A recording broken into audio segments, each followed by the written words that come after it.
Hello guys, मेरे YouTube channel में आपका स्वागत है। मेरा नाम मनमोहन मिश्रा। तो आज मैं आपको इस वीडियो में क्वांट एक्टिव फंड का डिटेल रिव्यू करके बताने वाला हूं। तो फंडामेंटल एनालिसिस मैं एक्सेल शीट में करके दिखाऊंगा। मैं आपको पूरा डिटेल में बताऊंगा। उसके बाद मैं आपको लास्ट में कंक्लूजन में ये भी बताऊंगा कि आपको इसमें इन्वेस्टमेंट करना चाहिए या नहीं करना चाहिए, और अगर अगर आपको इसमें इन्वेस्टमेंट करना चाहिए तो कितने साल तक करना चाहिए। तो मेरे चैनल को सब्सक्राइब जरूर कर दीजिएगा। मैं वीडियो लाता है, तो चलिए शुरू करते हैं। तो जैसा कि आप मेरे यहाँ पे स्क्रीन पे देख पा रहे हैं कि जो quant active small cap fund है, इसका अगर आप लॉन्च ऑन डेट देखें तो 1 जनवरी 2013 है। और मैं आपको एक चीज बता दूं, क्वांट एक्टिव जो फंड है ये आपका बेसिकली मल्टी कैप कैटेगरी का फंड है। तो यहाँ पे आपका 25% मिनिमम कैप स्टॉक्स, 25% आपका मिड कैप स्टॉक्स और 25% आपका लार्ज कैप स्टॉक्स सेबी के गाइडलाइन के हिसाब से रखना ही पड़ेगा। उसके बाद बाकी के जो बचे 25%, ये large cap, small cap, mid cap में कोई भी ज्यादा ले सकता है, लेकिन मिनिमम 25% इन तीन कैटेगरी में इनका इन्वेस्टमेंट रहना जरूरी है। तो यहाँ पे अगर आप देखें, लॉन्च ऑन डेट देखें तो 1 जनवरी 2013 है। तो इसका अगर आप कैटेगरी देखें 11.9 ईयर्स में, तो रिटर्न देखें तो 11.9 ईयर्स में 17.24% तक का रिटर्न है। लेकिन इस पर्टिकुलर फंड का अगर 11.9 ईयर्स में रिटर्न देखें तो 21.04% तक का रिटर्न है।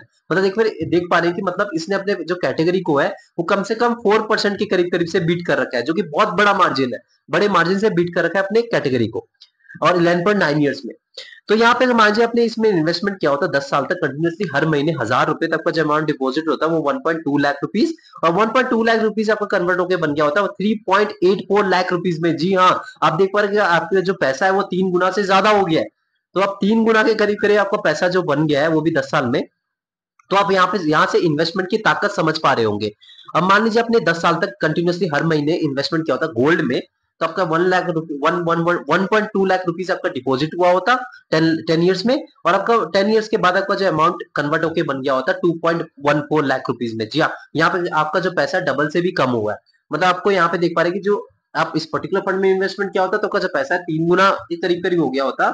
और यहाँ पे जो गोल्ड है, यहाँ पे आपका दुगुना तो छोड़िए, दुगुना से भी बहुत कम है। तो आप देख पा रहे हैं कि मतलब इन्वेस्टमेंट क्यों करना जरूरी होता है। और एफडी क्या होता है, तो एफडी में 1.2 लाख रुपीज डिपॉजिट होते हैं 10 साल में, और आपका 1.2 लाख रुपीज कन्वर्ट होकर बन गया होता है 1.74 लाख रुपीज में। मतलब जमीन आसमान का फर्क है अगर आप इन्वेस्टमेंट करते हैं और एफडी करते हैं। तो आप देख पा रहे होंगे यहाँ पे 3.84 लाख रुपीज का और 1.74 लाख रुपीज का।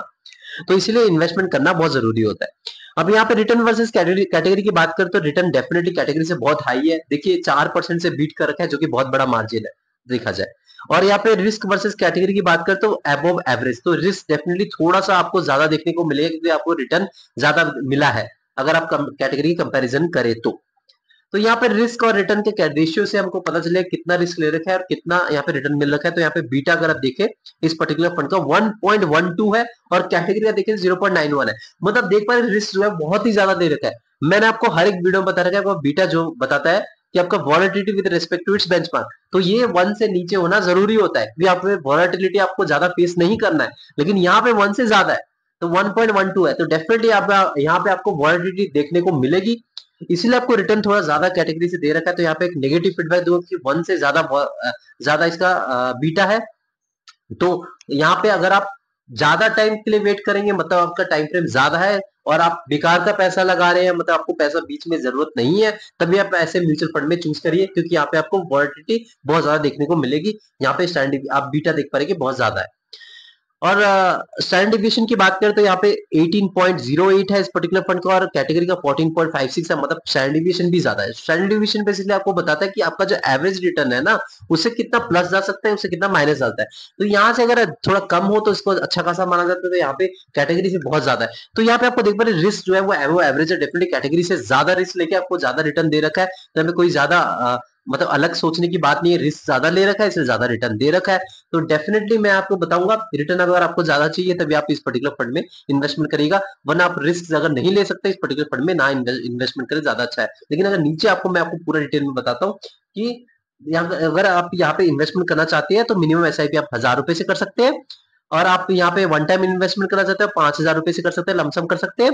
और लॉक इन पीरियड की बात करते हैं, कोई भी लॉक इन पीरियड नहीं, कभी भी आप इसमें इन्वेस्टमेंट कर सकते हैं, कभी भी आप इसमें से एग्जिट मार सकते हैं। एम साइज की बात करें तो एम का फुल फॉर्म होता है एसेट अंडर मैनेजमेंट। जी हाँ, आपको इसमें पता चलता है कि इस पर्टिकुलर फंड में कितना पैसा इन्वेस्टेड है, तो इसमें आप पता लगा पाते हैं कि हाँ इसमें लोगों का भरोसा है। तो अगर एम साइज ज्यादा होता है तो प्रॉब्लम क्या आती है, फंड मैनेजर को मैनेजमेंट में दिक्कत आती है, तो वो एसआईपी में कभी कभी बंद करवा देते हैं, कभी कभी लमसम बंद करवा देते हैं। अगर एम साइज कम है तो उसमें दिक्कत क्या आती है, लोगों का भरोसा नहीं होता, आप बोलते क्या लोगों का भरोसा नहीं है, ज्यादातर इन्वेस्टमेंट नहीं कर रहे, तो इसमें कुछ ना कुछ प्रॉब्लम है। तो यहाँ पे एम साइज की बात करें, अगर आपका जो म्यूचुअल फंड है 10 साल से ज्यादा है और 15 साल के बीच में, अगर आपका एम साइज 10,000 करोड़ रुपए से लेकर 30,000 करोड़ रुपए के बीच में, तो उसको एक अच्छा खासा एम साइज माना जाता है। तो यहाँ पे एम साइज के देखा जाए तो एकदम परफेक्ट एम साइज है, 10,531 करोड़ रुपीज है। तो मैं यहाँ पे इसको पॉजिटिव फीडबैक दूंगा एम साइज के मामले में।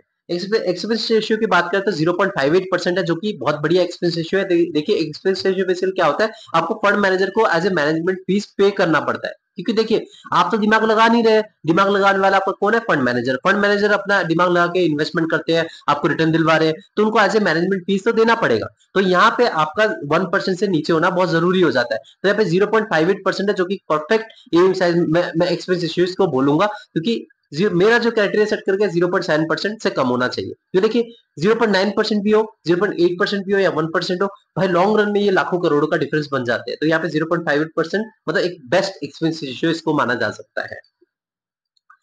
टैक्स इन्फॉर्मेशन की बात करें तो यहाँ पे अगर मान लीजिए आपने 1 साल से पहले एग्जिट मार लिया, प्रॉफिट बुकिंग कर ली, तो आपको 20% तक का टैक्स देना पड़ेगा प्रॉफिट पे। अगर मान लीजिए आपने 1 साल के बाद एग्जिट मारा तो आपको 12.5% तक का टैक्स देना पड़ेगा प्रॉफिट पे, बशर्ते आप इंडियन इनकम टैक्स स्लैब में आते हैं तो। अगर मान लीजिए आपने 1 साल से पहले एग्जिट मार लिया तो आपको 1% तक का टैक्स देना पड़ेगा, एग्जिट लोड देना पड़ेगा, सॉरी एग्जिट लोड 1% तक का देना पड़ेगा। अगर मान 1 साल के बाद आपने एग्जिट मारा तो कोई एग्जिट लोड देने की जरूरत नहीं है। अब यहाँ पे मेन बात करते हैं वो आपको मार्केट कैपिटल। मार्केट कैपिटल देखा जाए तो यहाँ पे मिड कैप में अगर आप देखें तो 24.93% का एलोकेशन है, स्मॉल कैप में देखा जाए तो 27.5% का एलोकेशन है, तो यहाँ पे अगर लार्ज कैप में देखा जाए तो 40.61% का एलोकेशन है, और डेप्ट अदर्स में देखा जाए तो 1.6% का एलोकेशन है। तो देखा जाए तो 25 मतलब ये दोनों ने जो लार्ज कैप में यहाँ पे ज्यादा एलोकेशन कर रखा है, और बाकी जो इनका मिनिमम जो थ्रेशोल्ड है यहाँ पे दोनों का रख रखा है 25 मान सकते हैं दोनों का। तो देखा जाए तो यहाँ पे एक बढ़िया एलोकेशन है, मतलब देखा जाए मार्केट कैपिटल के बारे में तो मैं इसको एक पॉजिटिव फीडबैक दूंगा, क्योंकि इन्होंने लार्ज कैप में ज्यादा एलोकेशन कर रखा है।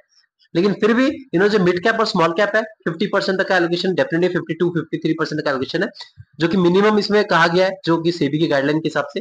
तो इन्होंने मिनिमम जो एलोकेशन इसमें कर रखा है, लेकिन यहाँ पे रिस्क डेफिनेटली बना रहेगा। जो इन्होंने मिड कैप और स्मॉल कैप में है वो ज्यादा रिस्की एलोकेशन कर रखा है, तभी इनका देख पा रहे कि जो बीटा है और स्टैंडर्ड डिविएशन है वो आपको ज्यादा देखने को मिलेगा as compared to its category, तो रिस्क ज्यादा बना रहता है। यहाँ पे अगर आप देखें सेक्टर एलोकेशन की बात करें तो सेक्टर एलोकेशन में एनर्जी सेक्टर में इनका 17.38% का एलोकेशन है, फाइनेंशियल सर्विसेज में 16.43% का एलोकेशन है, इंडस्ट्रियल सेक्टर में 14.5% का एलोकेशन है, कंज्यूमर डिफेंसिव में 14.26% तक का एलोकेशन है, हेल्थ केयर सेक्टर में 10.04% का एलोकेशन है, कंज्यूमर साइक्लिकल में 8.27% तक का एलोकेशन है, बेसिक मटेरियल्स में 7.75% तक का एलोकेशन है, उसके बाद आपका टेक्नोलॉजी सेक्टर में 2.69% तक का एलोकेशन है, कम्युनिकेशन सर्विसेज में 2.58% तक का एलोकेशन है, और रियल एस्टेट में 2.34% तक का एलोकेशन है। तो देखा जाए तो डाइवर्सिफिकेशन के मामले में एकदम परफेक्ट है। देखिए तो ऊपर के जो 5 सेक्टर्स है ना, energy sector, financial services sector, industrial sector, consumer defensive, उसके बाद हेल्थ केयर, अगर ये 5 सेक्टर्स अगर अच्छा खासा परफॉर्मेंस देते हैं, आपको ये पर्टिकुलर म्यूचुअल फंड भी अच्छा खासा परफॉर्मेंस देगा। तो देखिए अच्छा, तो ये इसके मामले में पॉजिटिव फीडबैक दूंगा। फंड मैनेजर की बात करें तो यहाँ पे टोटल 3 फंड मैनेजर है, एक संजीव शर्मा और दूसरे है बसव सहगल और तीसरे अंकित ए पांडे। तो संजीव शर्मा का अगर एक्सपीरियंस देखें तो 7.76 इयर्स का है, और बसव सहगल का एक्सपीरियंस देखें तो 5.35 इयर्स का है, और थर्ड में जो है आपका अंकित ए पांडे, इनका एक्सपीरियंस देखें तो 4.48 इयर्स का है। तो एक्सपीरियंस के मामले में तीनों के तीनों फंड मैनेजर बहुत अच्छे खासा एक्सपीरियंस है। देखिए एक अच्छे खासा एक्सपीरियंस फंड मैनेजर होना जरूरी होता है, क्योंकि आप उसमें रिसर्च कर सकते हैं, आप उनका पास्ट हिस्ट्री ट्रैक कर सकते हैं कि उन्होंने कितना अच्छा खासा रिटर्न दिलवा रखा है, उनकी स्ट्रैटेजी क्या होती है। तो इससे क्या है कि आपको भी भरोसा हो जाता है कि हाँ ये फंड मैनेजर को मैंने पैसे दे रखे, अच्छा खासा स्ट्रैटेजी फॉलो करके आपको एक अच्छा खासा रिटर्न दिलवाएगा। तो ये डेफिनेटली आपका होना जरूरी हो जाता है। तो यहाँ पे मैं एक पॉजिटिव फीडबैक दूंगा कि तीनों के तीनों फंड मैनेजर अच्छे खासे एक्सपीरियंस फंड मैनेजर है। रेटिंग की बात करें तो इसको 5/5 रेटिंग मिल रखा है, क्योंकि देखिए मैं आपको बता रहा हूँ कि इन्होंने मल्टी कैप कैटेगरी में एक अच्छा खासा रिटर्न दिलवा रखा है, 21% तक का मैसिव रिटर्न 11.9 इयर्स में। मतलब देखा जाए तो 12 इयर्स एक लंबा साल होता है, और हर साल 21% तक का रिटर्न दिलवाना, ये और वो भी मल्टी कैप कैटेगरी में, जो कि 50% तक का लार्ज कैप में एलोकेशन है और 50% तक का स्मॉल कैप या फिर आपका मिड कैप में एलोकेशन है। तो आप देख पा रहे हैं कि मतलब 50% नहीं है, मतलब लार्ज कैप में आप देखिए 40% है, और डेब्ट और अदर्स में देखा जाए तो 1.6%, लेकिन फिर भी आप देखा जाए तो 40% तक का एलोकेशन है, 41% तक एलोकेशन है, तो डेफिनेटली अच्छा खासा एलोकेशन है। तो यहाँ पे मैं आपको बताऊं कि रिस्क इन्होंने थोड़ा कम करने की कोशिश की, लेकिन फिर भी जो स्मॉल कैप और मिड कैप है उनमें ज्यादा रिस्क लेने की कोशिश करी है, तभी इनका जो बीटा है और जो स्टैंडर्ड डिविएशन है वो थोड़ा ज्यादा है। तो मैं ओवरऑल बताऊं, अगर आप इसमें इन्वेस्टमेंट करना चाहते हो डेफिनेटली आप इसमें कर सकते हैं। मल्टी कैप कैटेगरी के एक बहुत अच्छा खासा फंड है, लेकिन आप कोई दूसरा कैटेगरी का फंड चूज कर सकते हैं, जैसे लार्ज कैप हो गया, अगर आप थोड़ा कम रिस्क लेना चाहते हैं, या फिर लार्ज मिड कैप का कैटेगरी का चूज कर सकते हैं, थोड़ा कम रिस्क अगर आप लेना चाहते हैं, क्योंकि यहाँ पे थोड़ा सा रिस्क ज्यादा बन जाता है, क्योंकि आप देख पा रहे हैं कि जो बीटा है वो 1 से ज्यादा है और स्टैंडर्ड डेविएशन भी बहुत ज्यादा है कैटेगरी के हिसाब से, लेकिन रिटर्न भी आपको उस हिसाब से 21% तक का रिटर्न दे रखा है। तो यहाँ पे कोई नेगेटिव नहीं जाएगा, क्योंकि रिस्क ज्यादा लिया है, रिटर्न भी ज्यादा दिया है। तो मैं अगर आपको बोलूं तो अगर आपका टाइम फ्रेम 7 साल तक मिनिमम है, तो आप इस पर्टिकुलर म्यूचुअल फंड में डेफिनेटली इन्वेस्टमेंट कर सकते हैं। बहुत अच्छा खासा म्यूचुअल फंड है। मैं यहाँ पे नेगेटिव फीडबैक नहीं दूंगा इस पर्टिकुलर म्यूचुअल फंड में, क्योंकि रिस्क भी लिया है, रिटर्न भी आपको दिया। अगर रिस्क लेके रिटर्न नहीं दिया होता तो मैं आपको बताता कि नहीं, ये अच्छा खासा फंड नहीं है, लेकिन आपको लॉन्ग टर्म के लिए 21% का हर साल देना एक अपने आप में बहुत अच्छा खासा अचीवमेंट है। तो मेरे चैनल को सब्सक्राइब जरूर कर दीजिएगा, मैं सिर्फ लाता रहता हूँ। Thank you.